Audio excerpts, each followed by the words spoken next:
Teamwork makes the dream work, and today I'm going to make sure that you work that dream so that you can partner on your first multifamily deal.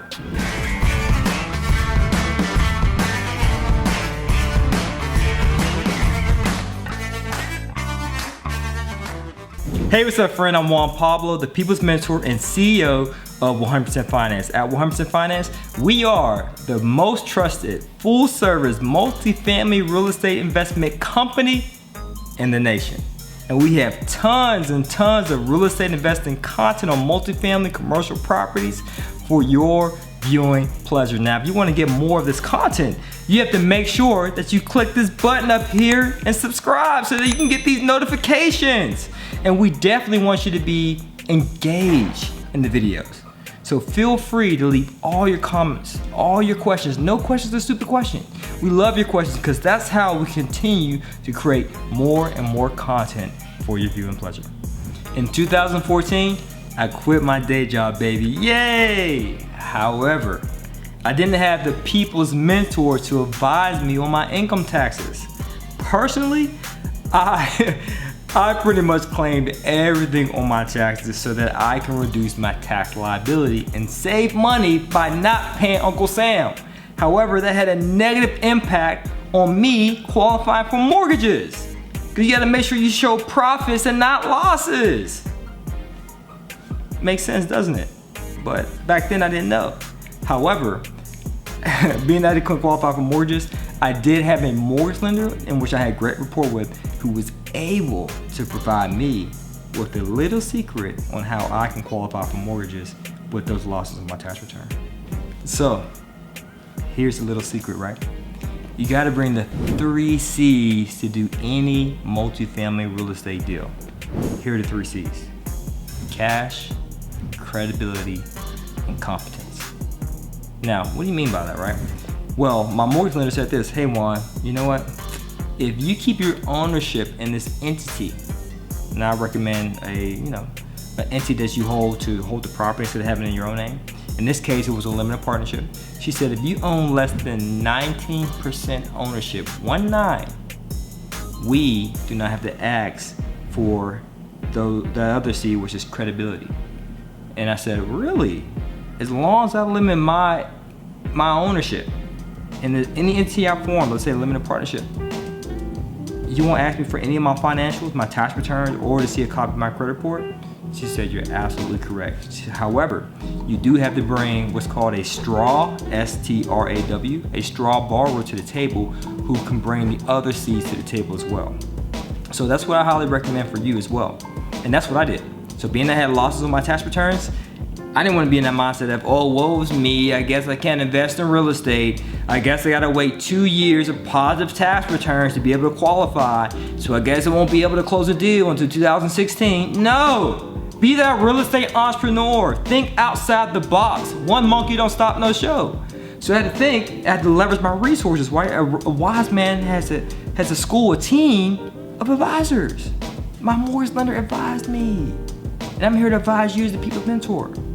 So I took that knowledge to heart and I said, okay, I'm gonna bring one of those C's to the table, and that's the competence. The competence is as follows. I'm gonna bring the know-how, right? It's in a book, baby. I'm gonna bring the know-how. I'm also gonna bring the time. I'm also gonna bring the network, the connections, and so forth. All that just being competent enough to do the deal. Now, being that I can't bring my credibility because of the loss of my tax returns, I gotta advantageously find a partner who is credible, more credible than me, and give that person the lion's share of equity. I needed to bring someone to the table who had this is what I mean by credibility, who had the paper, meaning they had the positive tax returns and the documents to prove it, right? They had the income, they had the W-2s, 1099s, or the bank statements, all that stuff. All that's the paper they need to make sure this person looks credible. But they also need to bring that FICO score, 680 or higher. So I had to find a partner or two who brought that to the table. And the third C is the cash. Now, I could bring cash myself, or I can have other people bring cash as well. But I didn't structure my deals like that. I said, hey, if I'm bringing the competence, which is I'm bringing my know-how, my connections, and I'm bringing all of my time, I'm doing all of it, guess what? I'm not bringing a dime to the table because I'm structuring this whole deal by myself. I'm being what's called the general partner. So that in itself guarantees 90% ownership as well as 90% of the cash flow without me having to bring the credibility or the cash to the table, right? So you can always do that yourself, friend. That's a huge benefit of doing multifamily, is that if you bring that one seed of competence, you can find other partner or partners to bring the credibility as well as the cash to the table. Now, there are some downsides to partners, right? As I mentioned, as long as you bring the confidence to the table, you can get a deal done. But with that competence, that does require, in some cases, not all cases, experience. Because if I'm a person that got a lot of money in the bank, right, and I'm investing my money, my hard-earned dollars with you, I want to make sure that you have a proven track record. So that's a downside. So if you don't have that proven track record, I don't know, some people with deep pockets may have some reservation with investing with you or lending you money. It's just as simple as that. Oh, and by the way, before I forget this, guys, please don't reach out to me and say, hey, Juan Pablo, let me borrow $93,000. And by the way, can you show me how to use it? You know how many times I get asked that question, right? I'm like, that doesn't make any sense. If I have all 3 C's, why would I need a partner?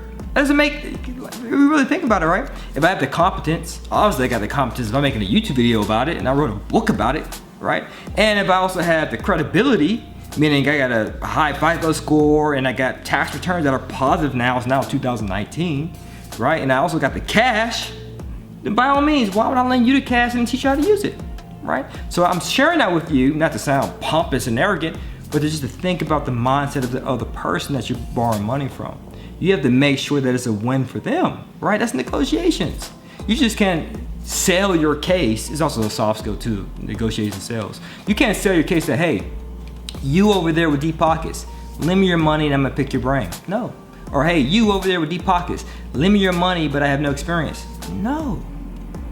You gotta be able to convince them that, hey, you are credible, you do have some experience, and that you'll be able to make sure that they get a positive return on their investment. So that's the downside, is sometimes people may be adverse to invest with you if you lack the experience.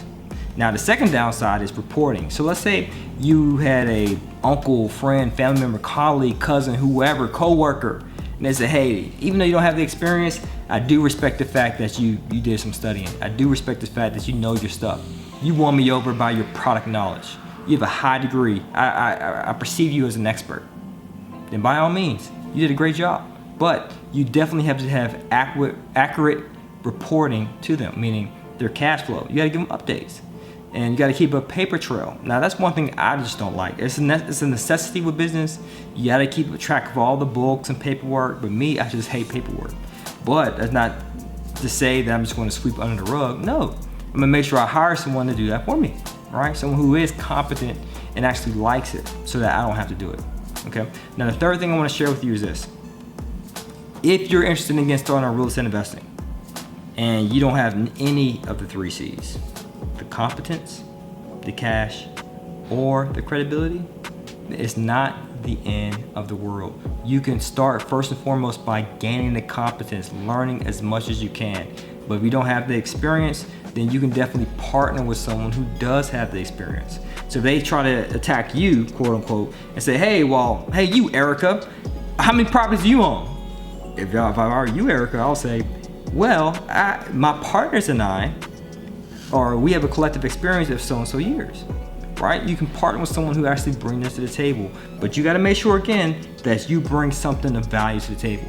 So if you partner with someone who is a bit more experienced and has these connections, you gotta help with maybe bringing the cash to the table, or bringing a private money partner to the table if you like the cash. Or you can be of advantage if you bring the credibility to the table, or you know someone else, a colleague of yours, who can bring that credibility to the table, the positive tax returns, proving the income, the documented income, as well as the credit. So you have to make sure that you contribute value, because that's one thing I have to share, right? When people think of 100% finance, they think that at times, oh, I'm getting something for nothing. I'm financing a deal with 100% and I'm bringing nothing of value to the table. That's not the case. You have to bring something of value to get a deal done, right? There's no such thing in this world called something for nothing. And if you don't have the cash, then guess what? use business credit. That's what I did. Because I ran into that, what I call the private money 22. I asked this lender, hey, can I borrow $20,000? They said, yeah, I'll lend it to you if you got some deals. And I said, well, that's the reason I'm asking for the money so I can do the deals. They're like, well, show me the deals and I give you the money. It's the private money catch 22. So I decided, you know what? Being that I don't have the experience yet or the credibility, I'm going to gain it by leveraging my credibility, my credit namely, and obtain business credit, in which I use towards multifamily investing. Hey friend, at the end of the day, you are what I like to call a real estate entrepreneur. Not an investor, not a landlord, but an entrepreneur. And as an entrepreneur, you have two very important responsibilities. Finding the money and finding the deal. You should be doing that day in and day out. If you always get access to money, you always get access to deals, eventually you'll start closing on them bad boys and start getting enough passive income that you too can quit your day job.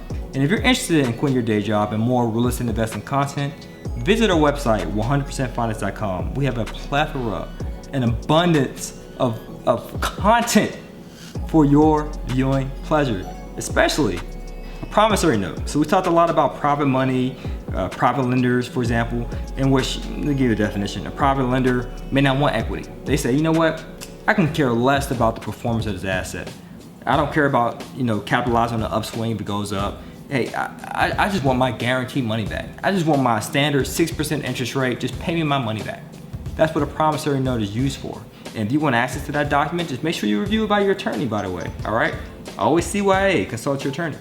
But we do actually have this as a free download. Just go to 100percentfinance.com right now, all right? So I'm Juan Pablo, and check the link below in the description. Yay, and comment below if you like it and share this bad boy.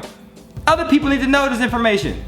That's the abundance mindset, right? Have abundance, guys. As always, it's to your success. Continue to earn passively and live passionately. Peace.